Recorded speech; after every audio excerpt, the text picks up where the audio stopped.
Igor Jankę, dzień dobry, to jest Układ Otwarty, niezależny program o Polsce i świecie. Dziś o Polsce i świecie, o polskiej polityce zagranicznej. W środę minister spraw zagranicznych Radosław Sikorski przedstawił exposé na temat polskiej polityki zagranicznej i o tym, jak budować polską politykę zagraniczną, jak budować nasze bezpieczeństwo, pozycję Polski. O tym porozmawiam dzisiaj w Układzie Otwartym.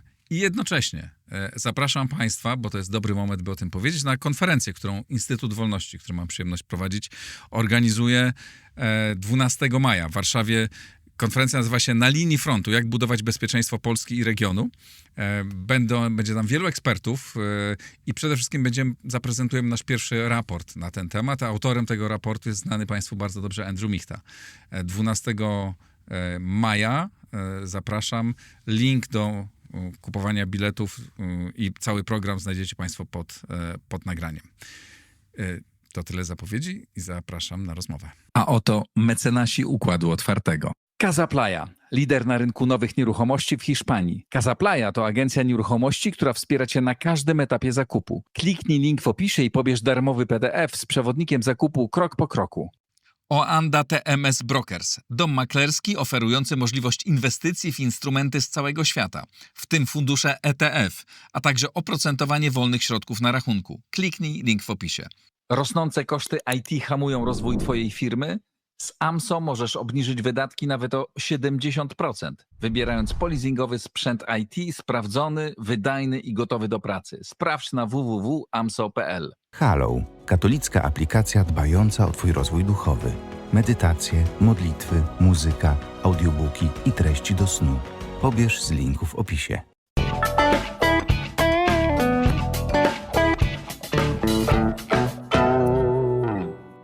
Paweł Musiałek, szef klubu Jagiellońskiego. Dzień dobry, Pawle. Witam. Co było najważniejsze w wystąpieniu Radosława Sikorskiego? Dobre pytanie, bo w tym wystąpieniu nie było zbyt wielu rzeczy nowych. Nie było zbyt wielu rzeczy takich, o których byśmy wcześniej nie słyszeli ani w poprzednich exposé Sikorskiego, ani w jego wywiadach. Więc ja to traktuję jako taki zbiór jego diagnoz, po prostu ładnie uporządkowanych, ładnie przedstawionych w Sejmie. Zwróciłbym uwagę na jeden chyba najbardziej istotny chyba spór, który będziemy toczyć w Polsce w najbliższych miesiącach, czyli spór dotyczący tego, jaką rolę powinna wziąć na siebie Unia Europejska, jeśli chodzi o rozwój zdolności wojskowych. Ten aspekt Sikorski podkreślił w czasie tej debaty nieprzypadkowo. Nieprzypadkowo dlatego, że w tej sprawie ma zdecydowanie jasne podejście i powiedziałbym konsekwentne od wielu lat. Przypomnę, że kiedy Sikorski był szefem MSZ-u za czasów pierwszego rządu Tuska, już wówczas inicjował taką debatę w Unii Europejskiej dotyczącą tego, aby wzmocnić ten komponent polityki obronnej.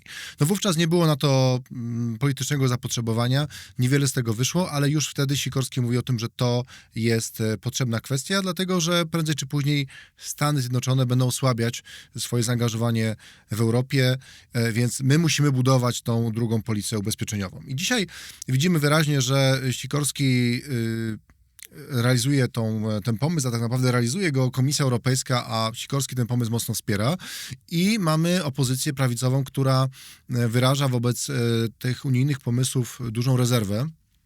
Sikorski o tym powiedział w czasie debaty nieprzypadkowo, dlatego że po pierwsze zdaje sobie z tego sprawę, że opinia publiczna w Polsce jest coraz bardziej przychylna do tego, aby Unia Europejska coś z tą obronnością zrobiła. Wszyscy mamy poczucie, czujemy, że Stany Zjednoczone zmieniają swoją rolę. Mamy tutaj dużo niepewności, jeśli chodzi o zaangażowanie Amerykanów tutaj w naszej części kontynentu, no więc Polacy intuicyjnie czują, że akurat gdzie, ale w tym obszarze bezpieczeństwa Unia Europejska mogłaby zrobić więcej.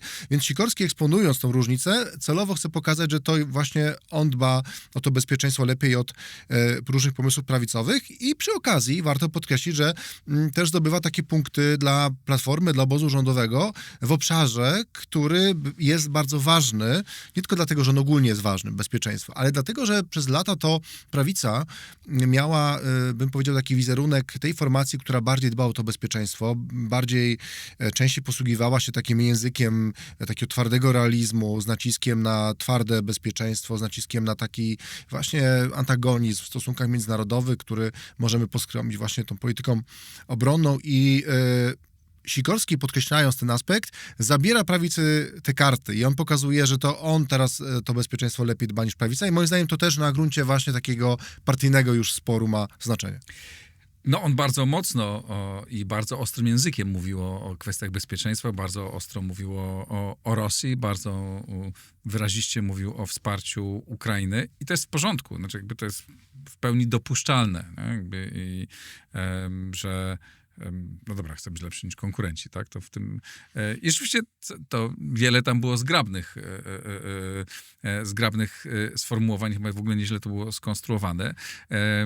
Natomiast no, tam też były elementy walki partyjnej w tym expose, co chyba, znaczy z mojego punktu widzenia jest niedobre i kompletnie niepotrzebne. Aczkolwiek no już tak się też w polskiej polityce ułożyło, że jak się nie powie, będąc ministrem Platformy, nie wymieni się nazwy PiS albo nie bezpośrednio, ale pośrednio kilka razy, to się nie liczy wystąpienie. No niestety, no, w takich czasach żyjemy, że politycy czy Platformy, czy PiS-u no, muszą obsługiwać też własny elektorat, który oczekuje, że te szpilki w stronę przeciwnika politycznego pójdą. No i naturalnie też w tym wystąpieniu Sikorskiego pojawiały się takie fragmenty mocno partyjne, które moim zdaniem no, były oczywiście z punktu widzenia racji stanu niepotrzebne, czy nawet szkodliwe. Natomiast nie było ich przesadnie dużo też, chciałbym to podkreślić. Były też takie miłe... Poprzedni miał więcej. Miał więcej. Ja pamiętam, jak byłem na spotkaniu kilka miesięcy temu w MSZ-cie z Sikorskim, to było takie spotkanie w gronie think tanków i Sikorski wtedy pytał, co byśmy chcieli, żeby się znalazło w exposé. Co my, think tankowcy, uważamy, że powinno być tam umieszczone, na jakie problemy chcemy zwrócić uwagę. I pamiętam, że były też takie głosy, żeby jeszcze nie zapominać o tym, że trzeba ten PiS porozliczać, no bo różni ludzie tam przychodzili o różnym temperamencie politycznym. No i Sikorski wtedy mnie zdziwił, bo powiedział, nie, to ja to w pierwszym exposé już powiedziałem, przeszłość oddzielamy grubą kreską, wszyscy się zaśmiali, no oczywiście tej grubej kreski wczoraj nie było, ale no widać ewidentnie, że on szukał czegoś, bym powiedział, bardziej na przyszłość. No natomiast no siłą rzeczy wiedział, że słucha go nie tylko korpus dyplomatyczny, słucha go nie tylko jakby świat, czy polska opinia publiczna, no ale też koledzy z Platformy, no i Donald Tusk go słucha. Donald Tusk i Silni Razem, więc tych wszystkich ludzi trzeba obsłużyć, więc parę tych szpilek było, ale były też takie dwa akcenty, które myślę, że warto podkreślić. Powiedział, że podobały mu się rekomendacje, które publicznie chyba na Twitterze przedstawił Michał Dworczyk, europoseł PiS-u, który podzielił się taką refleksją, co można by zrobić, aby ten polski, i nie tylko polski, też unijny sektor zbrojeniowy szybciej rozpędzić. Wskazywał na liczne problemy natury regulacyjnej i on powiedział, że dokładnie takie rekomendacje oczekuje, więc moim zdaniem to był miły akcent, że potrafił swojego politycznego przeciwnika wymienić w pozytywnym świetle i podziękował też prezydentowi Dudzie za to, że zaczyna podpisywać nominacje ambasadorskie. Ten spór wiemy, że dzisiaj wchodzi w taką fazę spokojniejszą i nie wszystkie oczywiście tam kwestie są rozstrzygnięte jeszcze, ale faktycznie coś się ruszyło w temacie. Większość nie jest rozstrzygnięta. Powiedzmy, że ten spór on rozwala polską dyplomację. Oczywiście.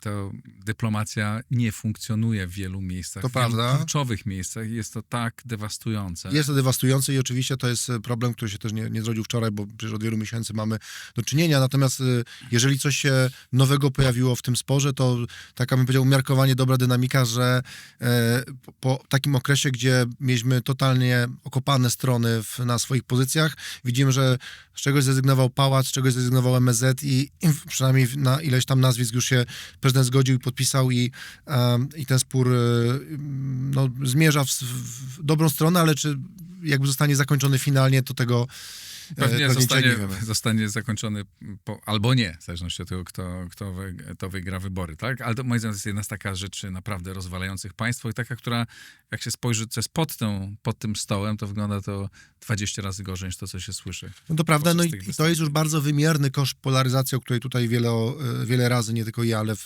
twoi goście przy studiu mówią, bo często jest takie, że kiedy rozmawiamy o tej polaryzacji, że pozwolę sobie na taką wycieczkę trochę w bok, to rozmawiamy o o takich konsekwencjach natury, bym powiedział, obniżenia pewnych standardów debaty publicznej. I to jest oczywiście pewien koszt, no ale każdy się do tego kosztu przyzwyczaił, jakoś da się z tym żyć. A tutaj widzimy bardzo namacalny skutek, jak pewna wojna polityczna już ma konsekwencje dla interesów Polski. I niestety to nie jest tylko kwestia, prawda, ambasadorów, którzy nie pełnią swojej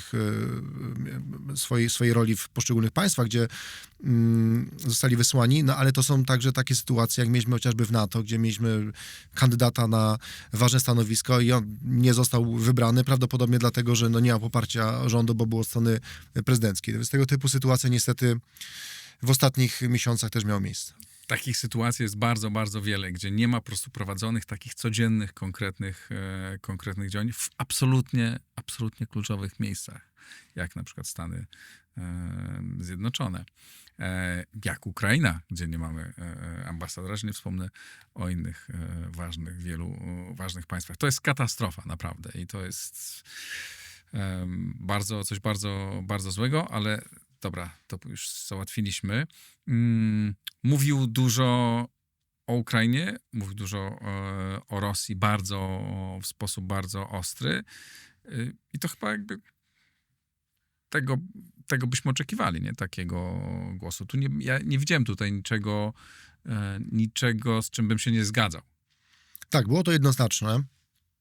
Zarówno jeśli chodzi o wsparcie Ukrainy, Sikorski przypominał o polskim zaangażowaniu, zarówno przypominał to zaangażowanie dotychczasowe i słusznie, bo przecież słucha tego korpus dyplomatyczny, słuchają tego też ludzie poza Polską, więc przypominanie o kwotach, o procentach, o naszym zaangażowaniu jest istotne, bo buduje nasz wizerunek.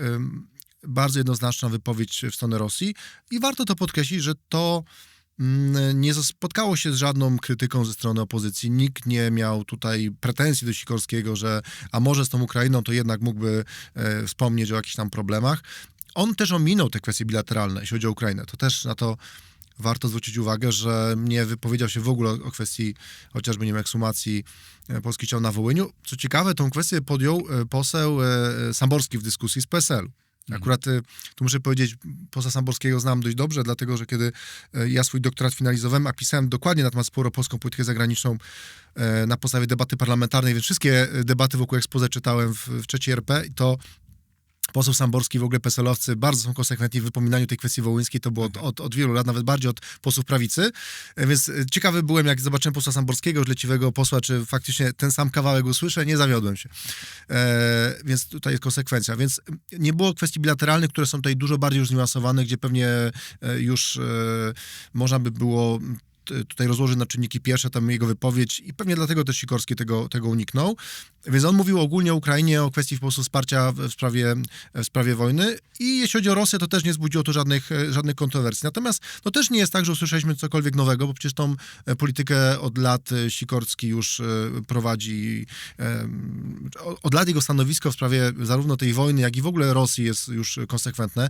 Były takie w czasie tej debaty takie odgrzewane kotlety z przeszłości. PiS-owcy przypominali oczywiście okres resetu Sikorskiego. No rozumiem dlaczego, bo nie ma się czym pewnie specjalnie czym chwalić, no ale też podkreślmy, no ten reset się zakończył już wiele lat temu i w czasie już rządów... Też ten reset był w innej sytuacji, to też trzeba pamiętać. Trochę w innej. Częściowo to oczywiście można usprawiedliwić, częściowo ja bym powiedział, że gdzieniegdzie pewne działania, które podjęła wówczas Platforma, one były niepotrzebne i szły za daleko, niczego Polsce nie przynosiły, ale też nie jest tak, że została przekroczona jakaś absolutnie czerwona linia, w tym sensie, że Platforma za czasów pierwszego rządu Tuska ani nie wpuściła gospodarczo Rosjan, ani nie zrezygnowała, nie wiem, z krytyki Nord Streamu, ani nie zrezygnowała z ubiegania się o natowską infrastrukturę tutaj, więc jakby wszystkie te strategiczne kwestie, na których Rosjanom zależało, to Polska miała kontynuację, więc wypominanie tego resetu, no w przypadku PiS-u ja odebrałem jako po prostu przyznanie się, że obecnie nie mamy żadnych istotnych pól sporu w tej polityce, jaką ona jest prowadzona i to jest dobre. To jest dobra wiadomość, bo skoro politycy muszą wymyślać jakieś argumenty z przeszłości, to znaczy, że mamy cichy konsensus, który wczoraj nie wybrzmiał w takim znaczeniu, żeby retorycznie poszczególni przedstawiciele klubów parlamentarnych do tego się przyznawali, ale ja bym to chciał powiedzieć, bo często rozmawiamy o tym, jak bardzo jesteśmy podzieleni. Ja mam poczucie, że w sprawie właśnie Ukrainy, Rosji, pomimo tych różnych turbulencji, a nawet bym dorzucił do tego Stany Zjednoczone, był tam konsensus. Dlaczego Stany Zjednoczone zapytasz? Dlatego, że wszyscy dyskutujemy, co się dzieje wokół Trumpa, jakie on podejmuje decyzje, no i wielu się spodziewało, że ta dyskusja wokół Trumpa tam będzie ognista, no bo mamy w Polsce spór, jak zareagować na takie czy nie inne decyzje, a tymczasem Sikorski przedstawił taką politykę, która dla mnie jest zrozumiała i ja to nie tylko rozumiem, ale i akceptuję, popieram, czyli godzimy się na to, bo nie mamy innego wyboru, że Stany Zjednoczone zmieniają swoją rolę, to wystawia nas na pewne większe ryzyko. Musimy w związku z tym dokonywać w Unii Europejskiej nieco innych wyborów, ale w taki sposób, żeby tych Amerykanów jeszcze bardziej nie zniechęcić. Właśnie po to, żeby pokazać Amerykanom cały czas te zachęty, że ta Europa jest ważna, a więc my ustawiamy się w roli tego, który łagodzi relacje transatlantyckie, a nie je napędza. I więc to była rola, którą Sikorski przedstawił w tym sporze transatlantyckim, jaką my powinniśmy pełnić i o dziwo Prawo i Sprawiedliwość do tego nie miało żadnych pretensji, nie miało żadnych uwag.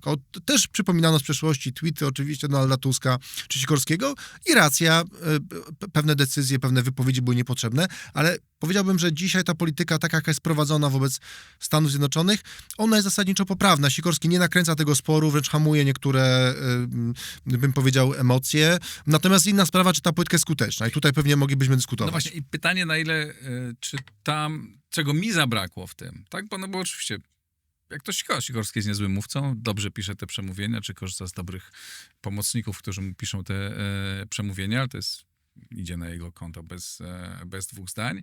To, czego mnie zabrakło, to jakiegoś mocnego, znaczy dobrego pomysłu na to, jak my tę trudną sytuację możemy wykorzystać też, tak? Jak możemy zbudować swoją silną pozycję w regionie. On trochę o tym mówił, ale ja bym oczekiwał tutaj bardziej wyrazistej wizji polskiej roli jako lidera północno-wschodniej flanki NATO i jako takiej partnera właśnie Stanów Zjednoczonych. No bo wiadomo, że Stany Zjednoczone nie będą już partnerem Europy takim, jakie były do tej pory, ale zależy nam na tym, żeby jednak te relacje transatlantyckie utrzymywać. I wydaje mi się, że to jest ta szansa. I o tym też będziemy mówić na tej konferencji, na którą zapraszam 12 maja.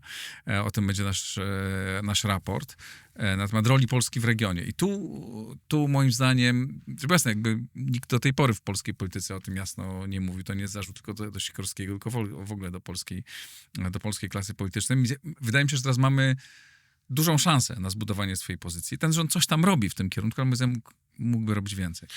Jak pytasz mnie o to i czy podobały mi się te wątki regionalne, to muszę powiedzieć, że dużo więcej odczuwałem niedosytu jednak, dlatego że Sikorski wspomniał co prawda o współpracy z państwami skandynawskimi i to należy pochwalić. Myśmy, pamiętam, w Klubie Jagiellońskim w 2017 roku wydali taki raport Na północ zwrot, gdzie pokazywaliśmy, że te kraje skandynawskie pod względem percepcji zagrożeń, a mówiąc precyzyjnie, tego jak postrzegają przede wszystkim rolę Rosji i to zagrożenie rosyjskie, podzielają nasz punkt widzenia i mają też ciekawe zasoby, mają pewne know-how i mają też taką pozycję, która pozwala nam budować z nimi partnerskie relacje, bez żadnej, bym powiedział, takiej przeszłości trudnej, jaką mieliśmy z Niemcami, gdzie wiadomo, że ta relacja partnerska do końca nie jest i pewnie być nie będzie przez ileś tam lat.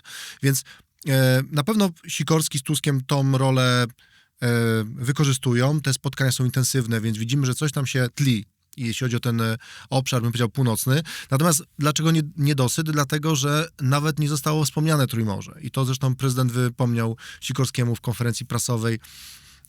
konferencji prasowej po jego wystąpieniu.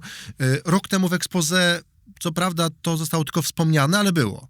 Więc pytanie jest, czy to oznacza, że już w ogóle to Trójmorze nie będzie odgrywało żadnego znaczenia w polityce. Zwłaszcza, że za chwilę mamy szczyt. Tak, no ja myślę, że niestety jest tak, że właśnie dlatego, że mamy szczyt i dlatego, że Andrzej Duda domagał się, aby ten szczyt Trójmorza też jakoś wpisać w ogóle w polską prezydencję, za chwilę też powiemy o tym, dlaczego tam się nie pojawiło chyba słowo polskiej prezydencji w wystąpieniu Sikorskiego, to Trójmorze nie zostało wspomniane. No, niestety jest tak, że to jest ten drugi obszar, który jest ofiarą polskiej polaryzacji.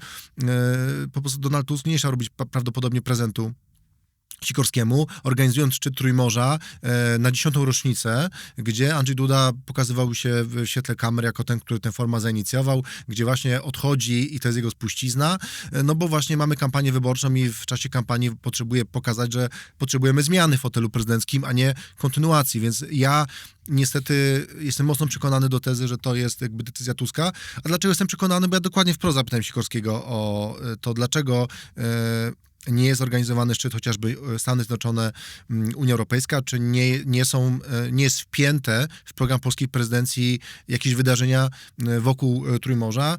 No i miałem poczucie, że Sikorski wie, o czym do niego mówię i że wie, że to byłoby potrzebne, ale jednocześnie nie może powiedzieć, że ma prikaz od szefa swojego rządu, że takie rzeczy po prostu, nie ma klimatu politycznego, żeby takie rzeczy zrobić. On był jakimś urzędniczym argumentem, ale moim zdaniem to nie była prawdziwa odpowiedź, więc szkoda, że to się nie dzieje. Mam znajomości w MSZ-cie i tam ludzie, którzy pracują nad Trójmorzem, powiedzieli mi, że po takim początkowym okresie, kiedy Sikorski nie był tylko przekonany, czy jego dyrekcja, ci ludzie, którzy tam pracują nad różnymi projektami, mieli takie poczucie, że to już jest coraz lepiej zrozumiane i liczyli się parę miesięcy temu, że coś ruszy do przodu. No ale najwyraźniej do czasu zakończenia kampanii wyborczej nic z tego. Jeżeli w ogóle ruszy, to po wyborach, właśnie po to, żeby nie dawać na ostatniej prostej Andrzejowi Dudzie, a potencjalnie też Nawrockiemu jakichś punktów, jakichś niestety tutaj korzyści politycznych. No to jest fatalne, ale też powiedzmy to Trójmorze od początku nie miało, moim zdaniem był dobrym pomysłem, ale nie miało takiej dynamiki. Nie miała też, Igor, żeby było jasne, również za poprzedniego rządu. Żeby było jasne, ja też nie uważam, że w tym Trójmorzu wydarzyło się tyle, aby można było powiedzieć z czystym sumieniem, że to jest jakiś projekt na miarę naszego, nie wiem, projekt Manhattan w polskiej polityce zagranicznej. Tej skali to nie osiągnęło, natomiast uważam, że był w tym projekcie i dalej jest potencjał.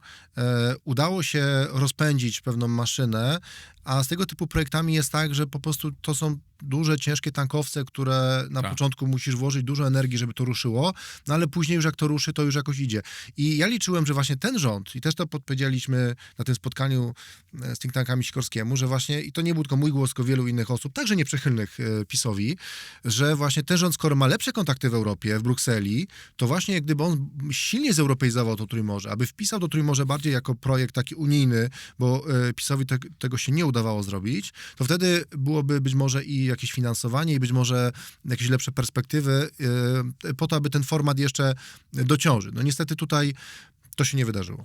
Miejmy nadzieję, że będzie się wydarzało po wyborach prezydenckich, kiedy już nie będzie interesu w tym, żeby tam kogoś nie wzmacniać, że będzie chwila przerwy, ale ja uważam, że powinniśmy też mocniej grać na północ, to o czym mówiłeś, co zauważyliście już w 2017. Tak, to, Raport na północ zwrot, można sprawdzić w internecie, za darmo dostępny. To bardzo trafna obserwacja, już wtedy diagnoza była i dobre wskazanie. Moim zdaniem teraz jest ten czas, kiedy to powinniśmy robić i to nie jest tak, że nic się nie dzieje i też Radosław Sikorski trochę o tym mówił o Radzie Morza Państw, Państw Morza Bałtyckiego, ale moim zdaniem powinniśmy tutaj jakby być jeszcze bardziej ofensywni, bo to jest dobry moment. To jest też niekontrowersyjne, bo mi się wydaje, że wszyscy się z tym, tu nie ma jakichś oporów politycznych po jednej albo po drugiej stronie. Jest też duże zainteresowanie ze strony tych państw, bogatych państw północy. No i to myśmy powinni One też dołączyły do NATO, prawda? Tak, a tego nie było w oczywiście. 2017 roku. I my dla nich jesteśmy ważni partnerem, jak jesteśmy się atrakcyjni również gospodarczo i moim zdaniem jest tu też duża przestrzeń do współpracy politycznej w Europie. No właśnie tu jakby powinniśmy się lewarować nimi. Tak, natomiast ja Igorze tylko dodam, bo wspomniałem o Trójmorzu, ale też nie było tam wspomniane ani słowem inne formaty regionalne, jak Grupa Wyszehradzka, jak Bukaresztańska Dziewiątka, jak Trójkąt Lubelski. To są formaty, które oczywiście nie miały takiej dużej, ogromnej skali.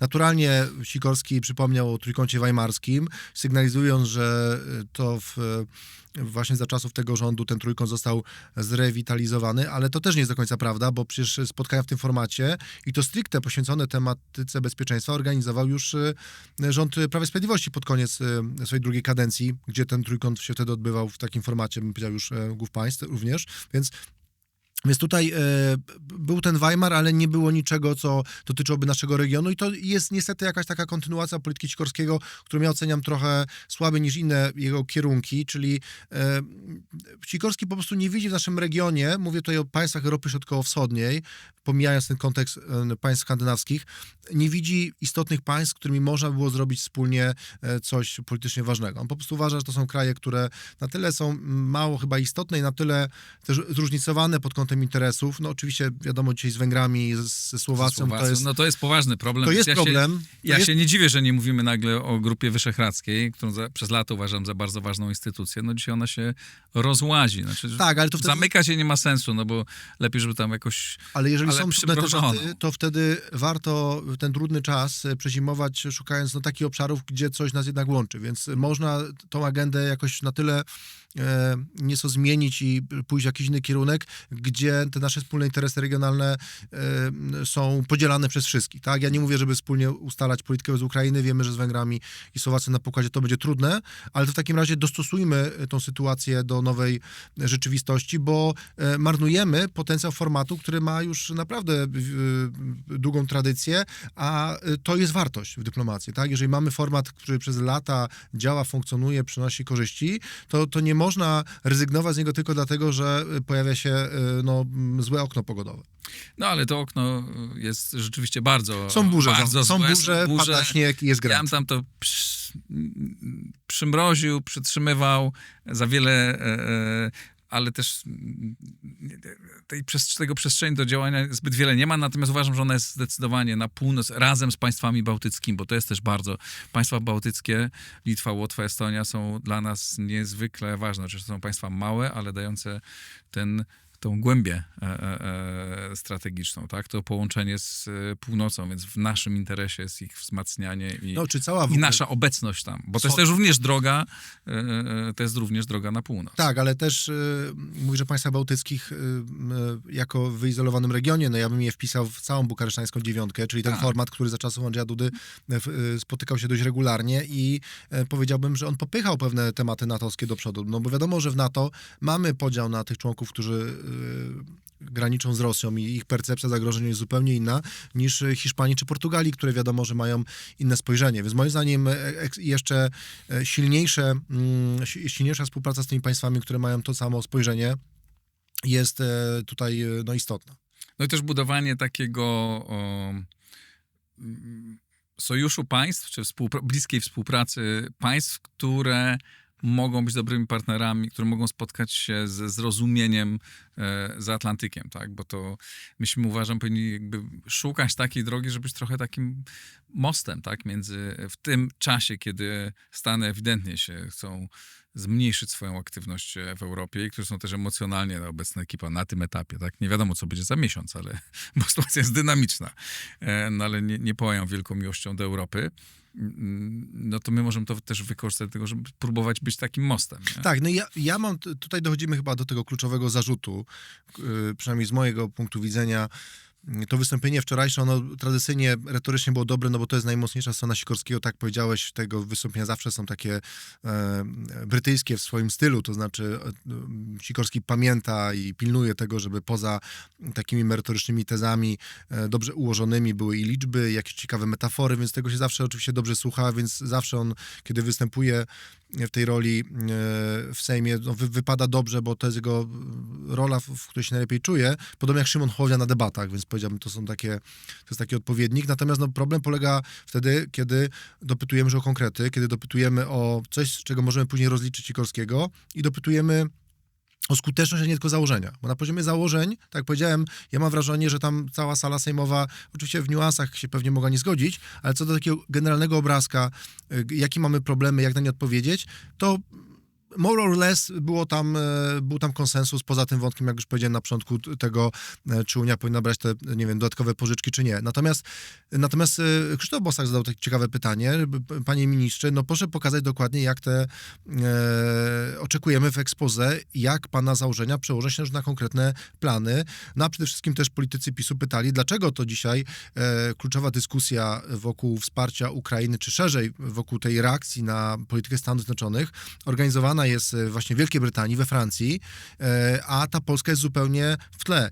I niestety ja uważam, że to, że Polska jest w tle, wynika z prostego faktu, że my z przyczyn takich, że mamy kampanię wyborczą i żaden polski polityk nie tylko nie jest w stanie powiedzieć, że nasz wkład dzisiaj w jakiś komponent ewentualnie wsparcia Ukrainy będzie tam jakoś istotny, ale wręcz były wyścigi, kto bardziej nie wyśle polskich żołnierzy, że czekałem, aż będzie taki moment, kiedy padną deklaracje, że my przesuniemy naszych żołnierzy z granicy polsko-ukraińskiej w ogóle jeszcze na zachód, żeby być jeszcze dalej od Polski do Ukrainy, bo taki był klimat w pewnym momencie. To prawda, ale to był klimat bardziej pisowski, bym powiedział, po prawej stronie. Tak, to po prawej Moim zdaniem stronie- akurat tu Sikorski całkiem nieźle z tego Tak, ale wypchnął. do Powiedział, czego będziemy zmierzam? wspierać, nie wyślemy naszych żołnierzy, ale będziemy wspierać tych, którzy tam jadą i bez Polski ten proces nie wyjdzie, bo, bo to my graniczymy. No tak, ale to to u nas jest jasionka.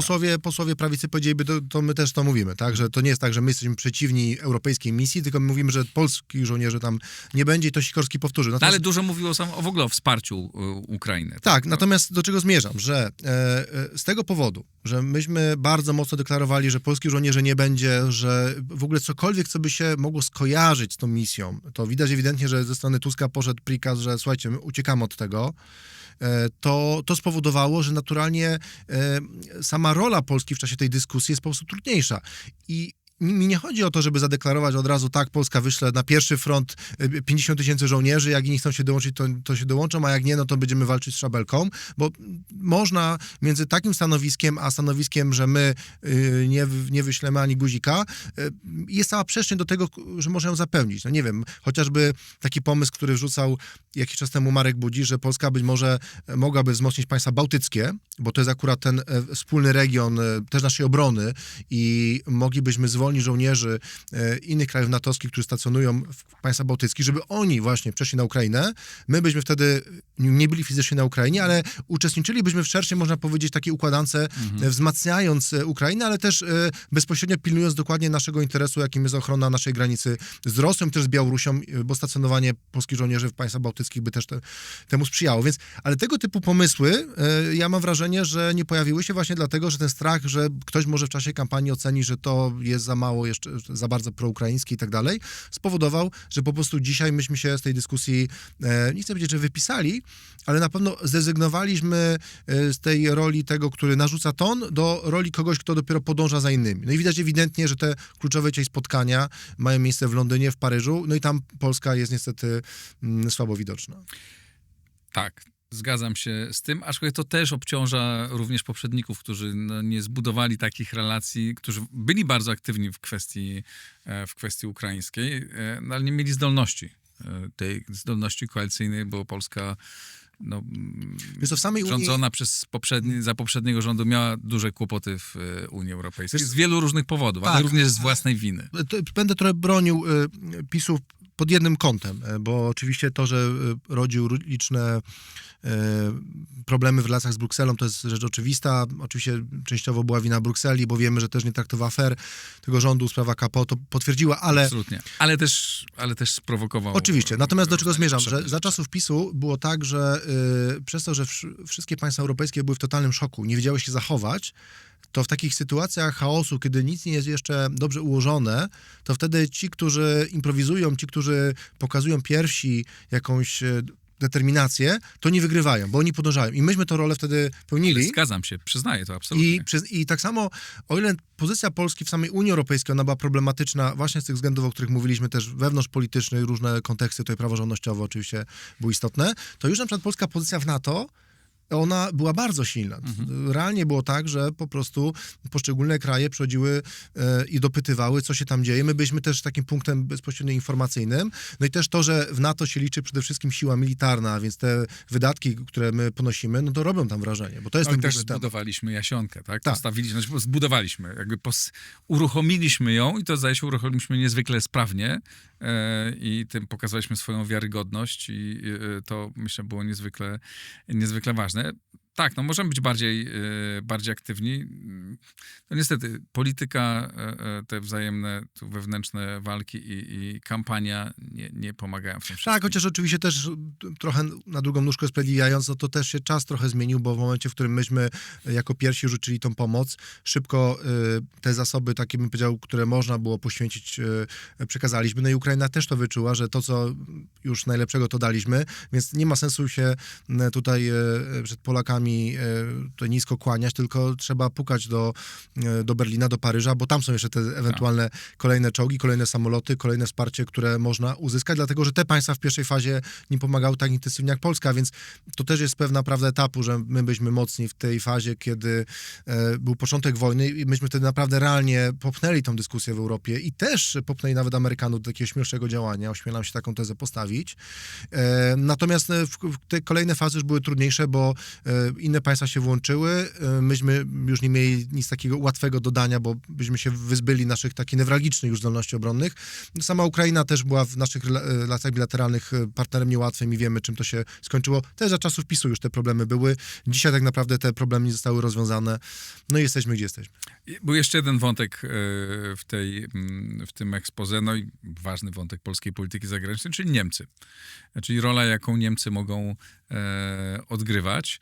I on przypomniał swoje wystąpienie czyli Sikorski przypomniał swoje wystąpienie sprzed 9 czy 11? To był chyba 2011, więc Tak, nawet bym powiedział, więcej, że 11 lat. Nie, to wszystko jedno. Sprzed wielu ponad dekady. lat, kiedy miał takie słynne wystąpienie w Berlinie, bardzo głośne, w którym powiedział, że bardziej się obawia bezczynności Niemiec niż aktywności Niemiec i wzywał Niemcy do tego, żeby były liderem, za co spotkała go w Polsce ze strony opozycji ówczesnej krytyka. No i wniosek o dymisję wówczas w Sejmie głosowany. No ale to dymisja u nas też tak dosyć rytualnie się każda partia opozycyjna, jak tylko może, to zgłasza wniosek o dymisję. Teraz mówię o tych nawiązał do tego, mówi, żeby się z tego nie wycofał, że się tak nie obawia Niemiec, ale to już nie był taki entuzjazm. Tak, na pewno to dało się wyczuć, że te relacje z Niemcami, wszyscy spodziewali się, że będą bardzo dobre, serdeczne, a tymczasem to jest ten obszar polskiej polityki zagranicznej, który po przejęciu władzy przez obecną koalicję rządową nie przeszedł jakiejś rewolucyjnej zmiany. Oczywiście zmiana jest na poziomie retoryki. Za czasów Prawa i Sprawiedliwości, po takim początkowym badaniu, czy da się coś tam zrobić z Niemcami, wyszło pisowcom, że się nie da. Czy słusznie, czy niesłusznie, zostawmy to, bo to jest już historia. Natomiast ta końcówka rządów PiS-u była już taka mocno antagonistyczna. No i też używanie tych Niemców do naszej wewnętrznej kampanii. Więc to już była zimna wojna faktycznie, którą też Sikorski właśnie w exposé przypominał. Tak, pisowcy wypominali reset Sikorskiemu, tak Sikorski wypominał tą politykę PiS-u, więc tam był, bym powiedział, takie bardzo stare kawałki, które jak ktoś lubi, to mógł sobie w dużej ilości odsłuchać. Natomiast te relacje, one nie są dzisiaj zbyt dobre. Ja mam poczucie, że z kilku powodów. Po pierwsze, pamiętajmy, że ważnym kontekstem personalnym była ta relacja Tuska z Merkel i w ogóle z CDU, więc w momencie, w którym rządził Scholz, te relacje już nie były tak dobre. Po drugie, też percepcja Niemiec w Polsce się zmieniła, szczególnie pod wpływem Ukrainy i to, że my zobaczyliśmy, że w chwili próby Niemcy nie spełniają naszych oczekiwań, tak to ujmę dyplomatycznie, to jest coś, co zrobiło wrażenie także na wyborcach liberalnych. Więc jakby dzisiaj nie ma klimatu do tego, żeby Niemcy traktować w taki sam sposób, jak za czasów pierwszego Tuska. No i wreszcie też taki w ogóle wzrost asertywności Polaków i takie poczucie, że to nie jest tak, że my możemy coś znaczyć jako junior partner tylko silniejszego, tylko taka emocja właśnie, że my możemy już się wybić trochę na taką bardziej, mieć silniejszą po prostu pozycję niezależną od Niemiec. I to się wszystko... Mimo, że w Niemczech się zmienił rząd i ta nowa koalicja i nowy premier, kanclerz deklaruje wolę dużo bardziej partnerskich relacji, ale to jest tak. od deklaracji. To jest na razie deklaracja, zobaczymy. Ja uważam, że oczywiście jest przestrzeń na to, żeby te relacje zacieśnić i myślę, że za czasów Merca te relacje będą wyglądały lepiej niż za czasów Scholza, którego Tusk nie poważał i też wiem, że skończyła się ta wspólne spotkanie sprzed wielu miesięcy taką, prawie że katastrofą dyplomatyczną, bo my otrzymaliśmy propozycję, którą Tusk potraktował jako wręcz obrażającą naszą godność. Mówię tutaj oczywiście o tematach historycznych, kiedy Tusk wysłał tak naprawdę taką bardzo dogodną piłkę na pole Niemiec, mówiąc, że czekamy na waszą propozycję i nie oczekujemy zbyt wiele, no ale nawet to nie oczekujemy zbyt wiele, no, nie zamieniło się w nic, co nawet Donald Tusk mógłby wziąć i się tym pochwalić. Więc te relacje nie były dobre. Ja mam wrażenie, że to było słychać w tym wystąpieniu Sikorskiego, że te Niemcy już nie odgrywają takiej roli. Też z tego powodu, że żyjemy w czasach, które są zdominowane przez bezpieczeństwo, czyli ten obszar, gdzie Niemcy traktowały drugorzędnie, bo to było pierwsze państwo, które wierzyło w tą wizję fukuyamowską, gdzie będziemy handlować, na tym zarabiać, a Stany Zjednoczone za to wszystko zapłacą. Więc dzisiaj się oczywiście Niemcy powoli jakoś tam budzą, zobaczymy, w którą stronę to pójdzie, ale to, że dominuje bezpieczeństwo, powoduje, że nieprzypadkowo to Francja i Wielka Brytania dzisiaj nadają ton dyskusji w Europie, a nie Niemcy. Dopiero kanclerz tutaj Merz będzie pewnie próbował się w tą dyskusję wbić z jakimś przekazem, no ale też pytanie, jak się ułożą relacje z SPD, bo ta umowa koalicyjna, która została zawarta, jeszcze nie potwierdzona, bo czekamy na potwierdzenie poszczególnych partii w ich wewnętrznych procesach decyzyjnych, ale no ona sygnalizuje, że też tam chyba dużej rewolucji nie będzie. Ja mam poczucie, że to też nie musi być taka koalicja dużo łatwiejsza niż ta, która była sprzed wielu miesięcy, gdzie te kłótnie wewnętrzne też w Niemczech były istotne i paraliżowały tą rolę Niemiec w Europie. No w ogóle nie będzie łatwo, bo na wszystkich polach jest pod górkę.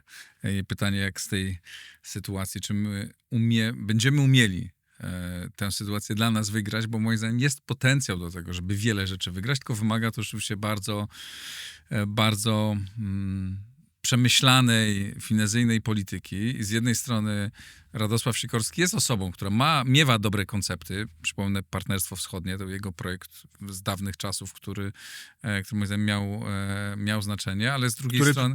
Podkreślmy jego, że doprowadził do tego, że Ukraińcy w 2014 roku wyszli na ulicę, obalili rząd Janukowycza z tego powodu, że on sprzeciwił się umowie stowarzyszeniowej z Unią Europejską, która była powiązana w jakiś sposób z Partnerstwem Wschodnim. Zresztą Partnerstwo Wschodnie było kontynuowane przez Prawo i Sprawiedliwość i PiS, dokładnie wypominał Sikorskiemu, to my kontynuowaliśmy Partnerstwo Wschodnie, bo uważaliśmy, że to jest dobry projekt, nieważne kto go wymyślił, a ty nie kontynuujesz Trójmorza, więc tutaj symetrii nie ma, więc tak jeszcze uzupełniając. Mamy czasami on ma potencjał do tego, żeby mieć dobre koncepcje, aczkolwiek ma też potencjał do strzałów durnych, takich jak wobec Stanów Zjednoczonych czy Trumpa, tak w przeszłości, ale też nie ma chyba wielkiego zacięcia do budowania instytucji i MSZ, tak jak był instytucją potężną, nieruchową, niefunkcjonalną, to moim zdaniem jest coraz bardziej taką niefunkcjonalną instytucją, która wymaga bardzo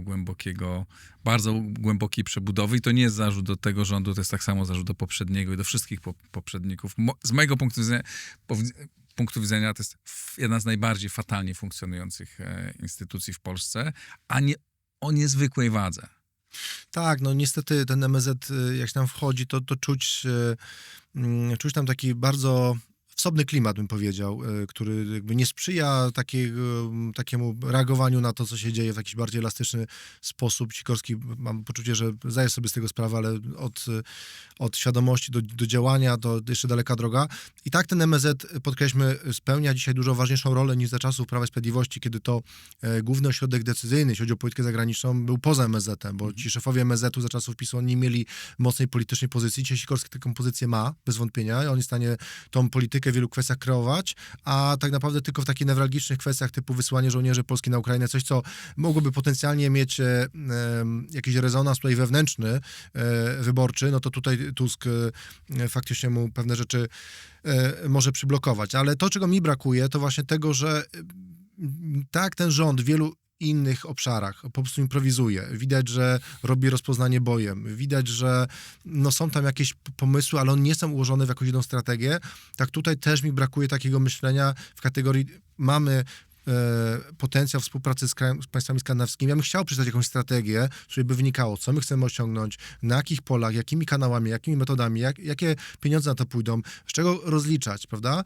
Do tej pory mamy takie działania, bym powiedział, ad hoc, które nawet jeżeli pokazują jakiś klarowny kierunek, to nie układają się jeszcze w taką spójną, bym powiedział, politykę, która właśnie byłaby mocno zakorzeniona w pewnych instytucjach, mocno zakorzeniona w jakimś konkretnym harmonogramie, w jakichś, powiem brzydko, korporacyjnie KPI-ach, który później moglibyśmy realizować. I tego mi brakuje, no bo jeżeli tego nie ma, to nie ma też tych efektów na samym końcu, tylko są właśnie ładne przemówienia, czasami jakby okraszone tylko jakimiś właśnie ozdobnikami, ale niewiele z tego wynika. No i to jest moja obawa po wczorajszym exposé. Rola Polski w regionie jest czymś niezwykle ważnym i to, jak rozumiem, mamy tutaj pełną zgodę między Klubem Jagiellońskim, a wkrótce, zobaczcie Państwo, też Instytut Wolności zaprezentuje raport na ten temat. Zapraszam Państwa serdecznie. Link do możliwości zapisania się na tę konferencję znajdziecie pod nagraniem. Paweł, również Ciebie zapraszam bardzo serdecznie i dziękuję Ci, że wszedłeś do Układu Otwartego.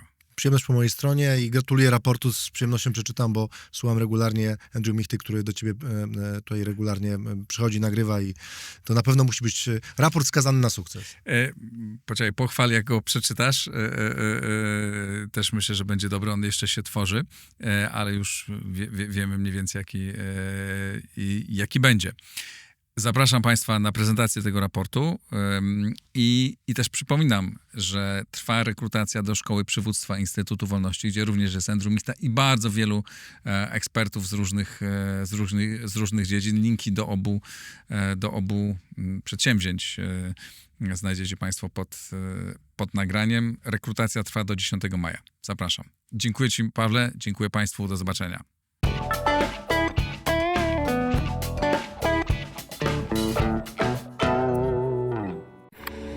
Nagraj to w blisko.